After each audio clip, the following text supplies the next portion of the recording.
咩？剪魚成為5毫子。喂，長短的喎。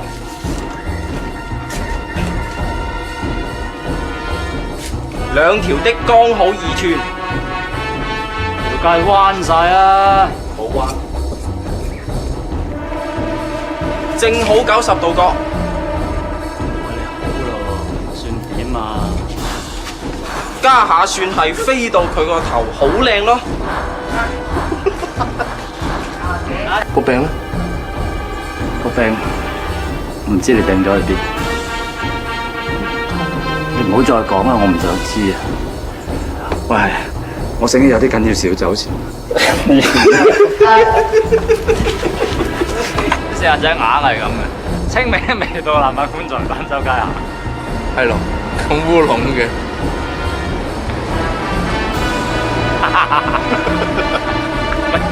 未完嘅大佬，我已經學佢話齋，家家有本難念的經。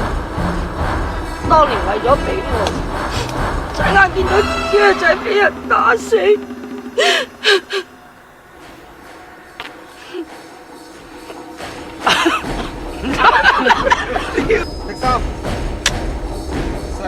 Action！能力越大，责任就越大，你避不了的。你受傷咁重，唔好動氣啊！我太對，我這幫拖啦，幫拖啦，班眼井啦，射影啦，龍影啦，仆街，仆街嘅點解又？龍影啦，班眼井啦，金枝眼鏡啦，我就話叫你幫拖，你做咩啊？臘腸狗啊？咩啊？扮都扮隻狼狗啊！死蠢！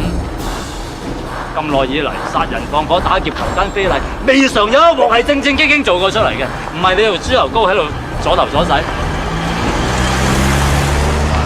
跟住嚟，笑我啫。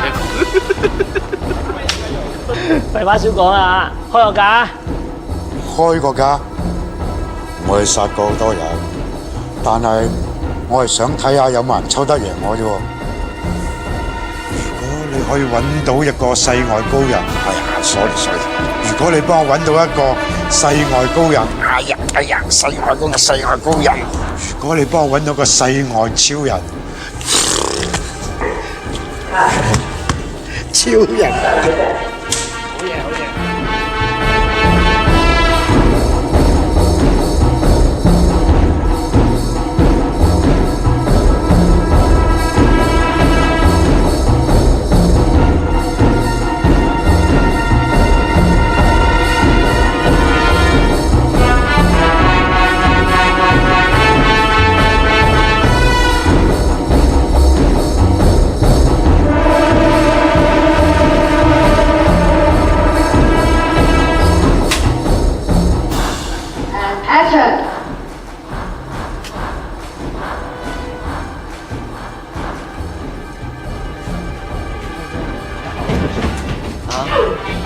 超佢哋啦，真係。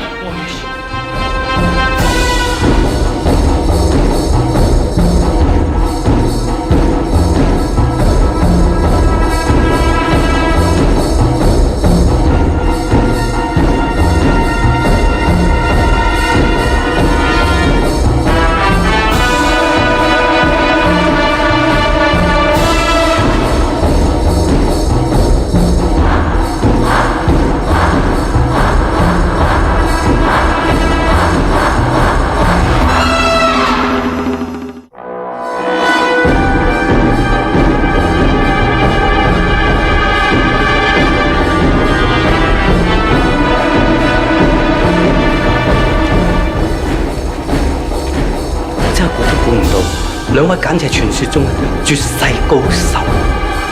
人對人平凡是福，絕世高手呢個名，實在唔想孭住。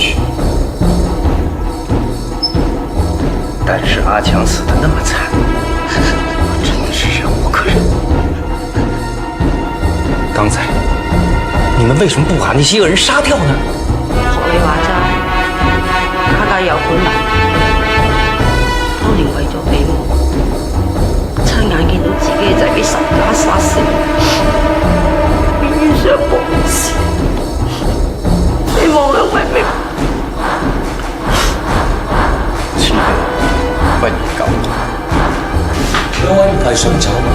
家陣風頭好細喎，你哋唔使講，江湖險惡，就算你哋唔走，我哋都會走。既然二位不便出手，那麼能不能把你們的武功交給我？你哋都算係高手，但係要去到我哋呢一種境界，係與生俱來。所謂絕世高手，一定要天生骨骼精奇、經脈行運、百毒不侵。不過外表唔容易睇到。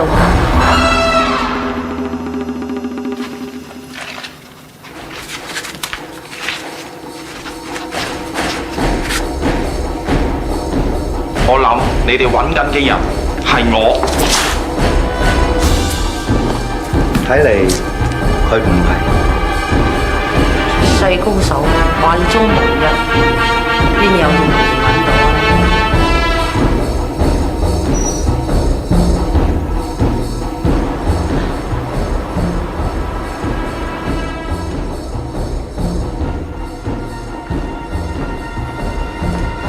啊？嚟，攞去裝身，由今日開始咧，你就係虎頭幫啦。唔係啊嘛？唉，唔知淨係你一個添啊！阿邊個？呢個就係邊個？呢個就係邊個？你哋兩個都係新嚟嘅，以為自己有啦。大佬，係邊個？快啲啊！睇下邊個啱心水。呢個小紅係我哋紅牌嚟嘅。紅咩牌啊？全部起身！聽到未啊？全部起身！快啲揀啦！快啲！歌得滯啊！俾少少時間佬喎。你望真啲，眯埋眼，記得邊個咪就嗰個咯！快啲啦！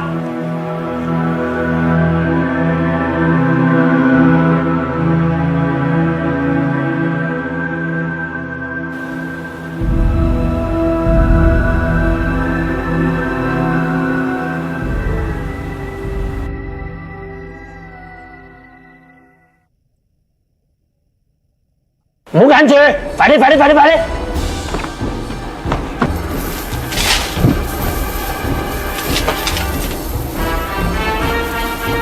森哥，我一睇你個樣，我知你除咗好事之外，乜嘢都夠膽做。係啊，你就等一個機會啫嘛。係啊，而家有單嘢揾你幫手，赴湯蹈火啊，森哥。森哥，你隻手見點啊？喂，石啊，快啲啊！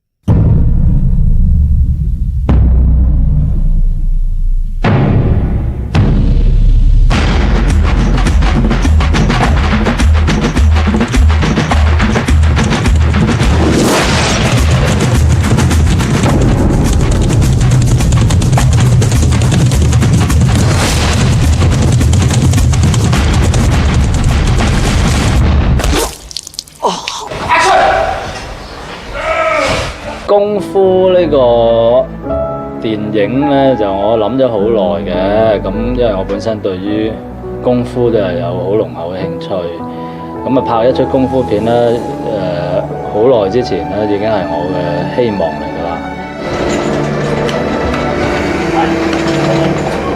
嗱，阿星呢個角色呢，佢係一個喺街邊混飯吃嘅小流羅，佢原本決心想喺呢個黑幫嗰度咧，就闖一番名堂。流民咁嘅人物，然之後佢經過一個奇遇，最後尾變成咗一個超級無敵嘅高人。我喺入邊嗰部戲嘅名叫《肥婆四》，係嗰個豬籠城寨嗰入邊個包租婆嚟嘅。嚇，成日奄尖咁鬧佢哋嘅咯。哦，肥婆，你就係負責人啦，係嘛？肥婆啦，喂，斧頭幫啦，斧頭幫啊啦，大佬，大佬啊啦，陪湯藥啊你，湯藥啊啦，自己有啊做，自己有啊。咁係我哋兩夫妻咧買咗落嚟嘅，租俾啲低下層嘅人啦，咩人都有啊，咕喱啦、裁縫啦、油炸鬼啦，即係各式人都有。但呢啲人入邊之中咧，有啲係可以講係臥虎藏龍啊，有啲高手嘅。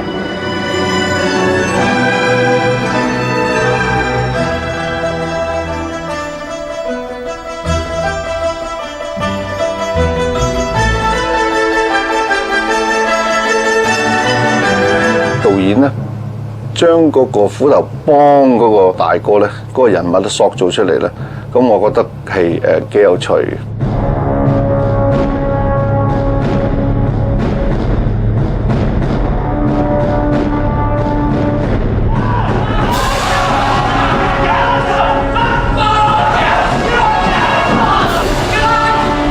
周星馳拍功夫咧，唔係意想唔到，意想咧唔到啫，佢拍翻成幾廿年前粵語殘片嗰種功夫啊，好迷惘啊！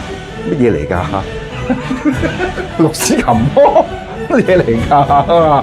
唉，真係當時我跟我爸爸喺粵語殘片度邊度拍，我知道嗰啲方法，於橫嗰啲嘢㗎嘛，咁點啊？不過佢即係佢自己話，佢覺得係好睇，有信心，有信心佢一定照導演嚟嘅意思嚟當。大家即係唔係拳腳接觸㗎咯？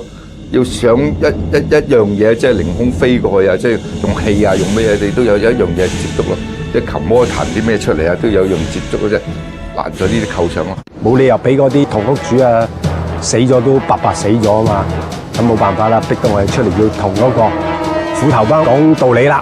斧頭幫話唔講道理，就請咗個高手嚟同我哋兩個打。個導演咧叫我演一個咧喺世界上武功最好嘅。好到咧就冇人可以打得過我嘅。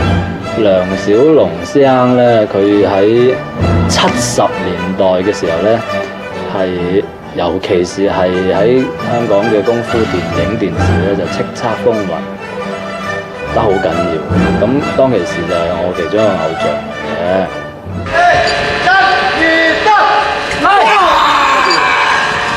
咁我覺得咧，我係無敵最寂寞咯喎。